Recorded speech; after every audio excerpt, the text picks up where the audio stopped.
Assalamualaikum warahmatullahi wabarakatuh. Perkenalkan, nama saya Nurul Aten, NIM 20111140140, Prodi Perbankan Syariah, Fakultas Ekonomi dan Bisnis Islam.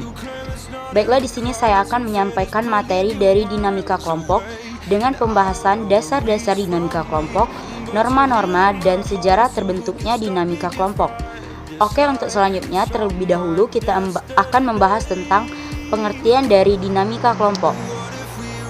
Dinamika kelompok atau group dynamics muncul di Jerman pada tahun 1940-an.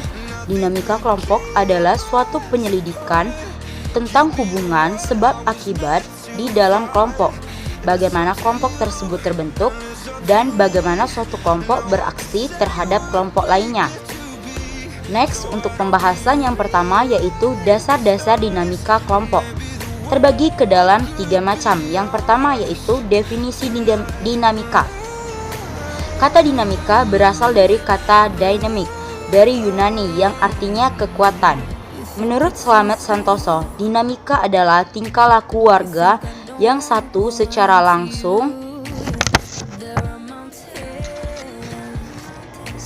langsung mempelajari warga yang lain secara timbal balik. Yang kedua yaitu definisi kelompok. Ada beberapa ahli yang mendefinisikan tentang kelompok. Contohnya saja seperti Webster mengatakan bahwa kelompok adalah sejumlah orang atau benda yang bergabung secara erat dan menganggap dirinya sebagai suatu kesatuan. Ahli-ahli yang lain pun juga banyak berpendapat tentang kelompok seperti Harvey A.S., Slamet Santoso, dan juga Zeltman. Itu beberapa ahli yang berpendapat tentang dinamika. Oke, selanjutnya yang terakhir yaitu hakikat dinamika. Pada hakikatnya, dinamika kelompok mencakup proses dan perasaan kelompok. Karenanya, lebih bersifat deskriptif. Tidak ada yang baik ataupun yang buruk. Baiklah, yang kedua kita akan membahas norma dan nilai kelompok. Norma dan nilai kelompok berarti tata interaksi yang disepakati bersama yang mengatur sikap dan perilaku anggota kelompok. 1. Perasaan in-group. Rasa in-group ini juga biasanya semakin kuat apabila ada tantangan atau saingan dari pihak lain atau pihak luar. Dinamika yang timbul oleh rasa in-group ini adanya solidaritas yang tinggi. 2. Pimpinan dan suatu kepemimpinan. Fungsi dari pemimpin sendiri tidak lepas dari bentuk, sifat, dan ciri-ciri yang dipimpinnya. Persamanya hanya terletak pada operasional yaitu berbentuk pemimpin. Baiklah, pembahasan yang terakhir yaitu pertumbuhan dan perkembangan dinamika kelompok. Tumbuhan dan perkembangan dinamika kelompok. Terbentuknya kelompok karena adanya persamaan dalam kebutuhan akan berkelompok, di mana individu memiliki potensi dan memenuhi kebutuhan, dan setiap individu memiliki keterbatasan, sehingga individu akan meminta atau membutuhkan bantuan individu yang lain untuk mengatasinya. Tahap-tahap perkembangan kelompok sendiri terbagi menjadi 5, yaitu pembentukan.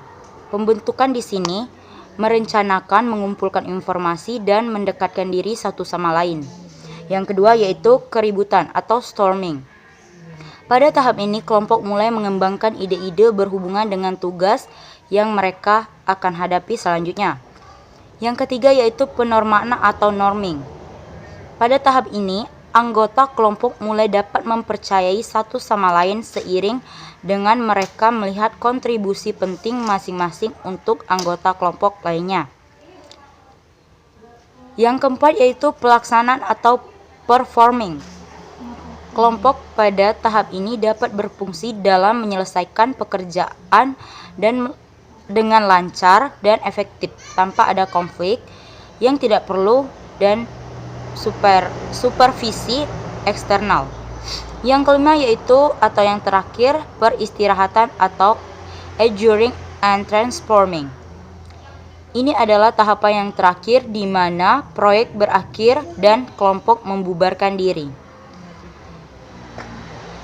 Perkembangan kelompok dapat dibagi menjadi 3 tahap, yaitu yang pertama ada tahap praafiliasi. merupakan tahap permulaan yang diawali dengan adanya perkenalan semua individu untuk saling mengenal. Yang kedua yaitu ada tahap fungsional. Tahap ini ditandai dengan adanya perasaan senang antara satu sama lainnya. Yang ketiga yaitu tahap disolusi. Tahap ini terjadi apabila keanggotaan kelompok sudah mempunyai rasa tidak membutuhkan lagi dalam kelompok. Indikator yang dijadikan pedoman untuk mengukur tingkat perkembangan kelompok ada dua, yaitu adaptasi dan pencapaian tujuan. Perkembangan kelompok sebenarnya banyak dikemukakan oleh para ahli. Clark mengemukakan perkembangan kelompok ke dalam 3 fase, yaitu fase orientasi, fase bekerja, dan yang terakhir yaitu fase terminasi. Baiklah, mungkin itu saja yang dapat saya sampaikan. Lebih dan kurang saya mohon maaf. Wassalamualaikum warahmatullahi wabarakatuh.